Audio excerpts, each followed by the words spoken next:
So as of today, you have not donated, paid $7 million of your divorce settlement to charity, right? I have not been able to fulfill those obligations yet. You wanted Mr. Depp's money. Didn't get it, wasn't interested in it. Lying under oath before a jury is a federal offense and can result in prison time. The defamation trial between Amber Heard and Johnny Depp has begun to uncover one truth after another, and it has not gone well for Amber Heard, as the jury has caught her making false statements multiple times. Let's take a look at how and when she was caught telling a misleading lie. Number 8. Amber Heard admitted that she failed to pay the $3.5 million in donations she had promised to the ACLU after previously stating that she would donate the money she received from her divorce to that cause.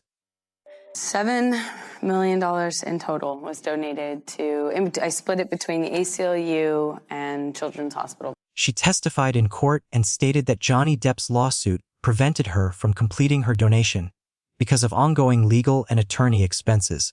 Heard said that she fully intended to honor all of her pledges and added that she wished he would sue her so she could do so. You have not paid $3.5 million of your own money to the ACLU. Yes or no? I have not yet. She has already become a global meme because of her behavior throughout the trial, and adding an untrue claim about donating to the ACLU and a children's hospital is not helping her public image. She insists that she remains financially independent from him, yet she has been unable to follow through on her promise to donate the money she actually received from him, which raises questions about whether she is being careful with her finances. Number 7. Heard's attorneys stated in their opening arguments that she used the Milani Cosmetics Conceal and Perfect All-in-One Correcting Kit during her relationship with Depp to cover bruises that her lawyer claimed were a result of domestic abuse. But the idea is that you want to counteract whatever color you're working with on the bruise.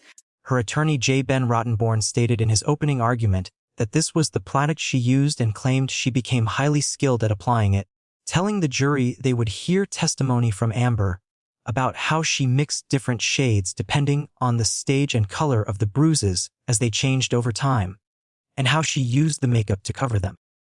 Her lawyer added that this was what Amber carried in her purse throughout her entire relationship with Johnny Depp, with Friedhoff saying this while holding the kit and adding that she is an actress and questioning whether anyone could honestly believe she would ever leave her apartment without makeup or want others to see her bruises and cuts. Milani Cosmetics, however, confirmed that the kit was not even available during that period, as the company posted a video stating that Milani Cosmetics can confirm the palette in question, and Conceal and Perfect All-in-One Correcting Kit did not launch until December 2017. A spokesperson for Milani Cosmetics said in a statement that the video was released to verify a claim by their attentive and loyal fan base regarding the product mentioned in the trial, marking yet another falsehood being exposed. Number 6. Another claim made by Amber Heard that was challenged in court was her assertion that she developed PTSD following her relationship with Johnny Depp. However, psychologist Shannon Curry disputed Heard's claim that she suffered from post-traumatic stress disorder as a result of that relationship. The psychologist hired by Depp's legal team testified that Amber Heard has borderline personality disorder and histrionic personality disorder, explaining that the two conditions share similarities. Curry testified that borderline personality disorder is a condition characterized by instability and is driven by a deep fear of abandonment, adding that individuals with this disorder often make desperate efforts to prevent abandonment from occurring. The psychologist further testified that borderline personality disorder appears to be a predictive factor for women who engage in violence against their partners, leading Heard's claim of PTSD to be viewed as yet another untrue statement. Number 5. Amber Heard told the High Court that she was required to appear on The Late Late Show with James Corden the night after she was allegedly assaulted by Johnny Depp. And after the show, she reportedly asked a U.S. stylist if she could believe she had just done the show with two black eyes. However, Samantha McMillan, who worked with the couple during their relationship and continues to work for Depp, challenged Heard's claim when she provided evidence at the actor's libel trial.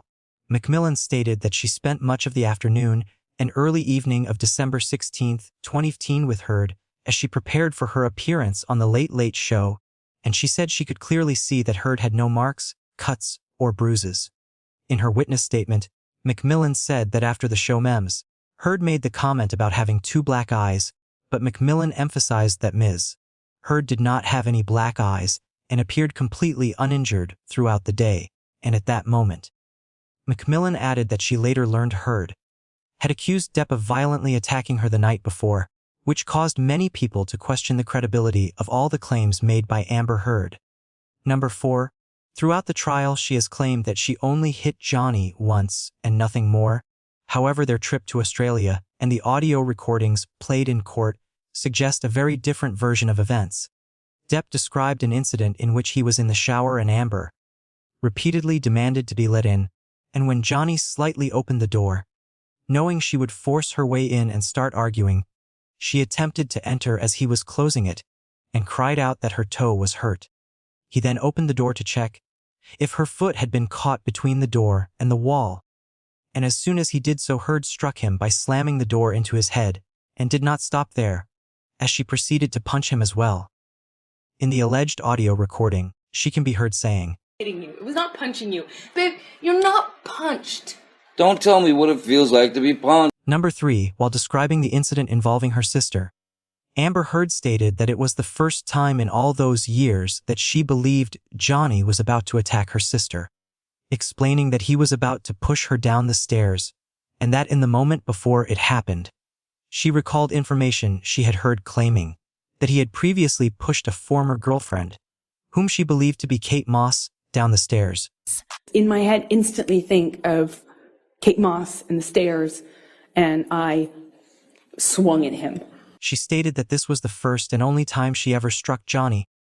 However, Whitney Heard described a completely different situation, explaining that she moved in with her sister because she was afraid Amber might hurt Johnny, and said she was fully aware of what her sister was capable of.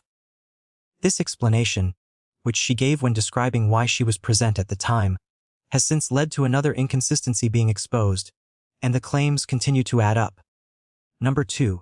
Amber Heard was questioned extensively about her allegation that Johnny Depp may have broken her nose after the Met Gala in 2014, with Depp's attorneys presenting photographs in court that showed her appearing without injuries.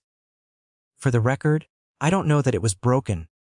Heard testified during cross-examination by Depp's attorney Camille Vasquez on Monday, adding that the injury looked different under makeup. The lawyer then asked why she did not take any photos of the alleged injury, and pointed out, in the pictures taken at the event, her nose does not appear to be broken, asking, "Your nose doesn't look injured in any of these photos." To which Heard replied that she was wearing makeup, and that makeup can cover swelling. She went on to say that she has endured her worst and most painful experiences, describing the emotional pain as torture, but she was unable to provide any solid evidence that would support her claim that Johnny actually broke her nose, making it yet another controversy for her. Number 1. The most bizarre allegation was saved for last, as Depp previously testified that he believed Heard it on his side of the bed and attempted to blame their dogs, Pistol and Boo, following an argument during her 30th birthday celebration in April 2016. Heard denied the accusation and instead pointed to bowel control problems suffered by one of their shared teacup Yorkies, claiming that when the dog was a puppy it had gotten into Depp's marijuana supply, which she testified caused spontaneous bowel movements in random places, and she said, She had eaten Johnny's weed when she was a puppy and had bowel control issues for her entire life. However, Depp made it absolutely clear that the substance in question was human feces, and the explanation Amber Heard offered about a dog ingesting marijuana and suffering from bowel control problems does not seem very convincing to many people. Amber Heard has now been caught making false statements on multiple occasions and could potentially face jail time. Where do you stand on the stories told by Heard? And feel free to share your opinion in the comments section below. And to stay informed on future updates, stay tuned.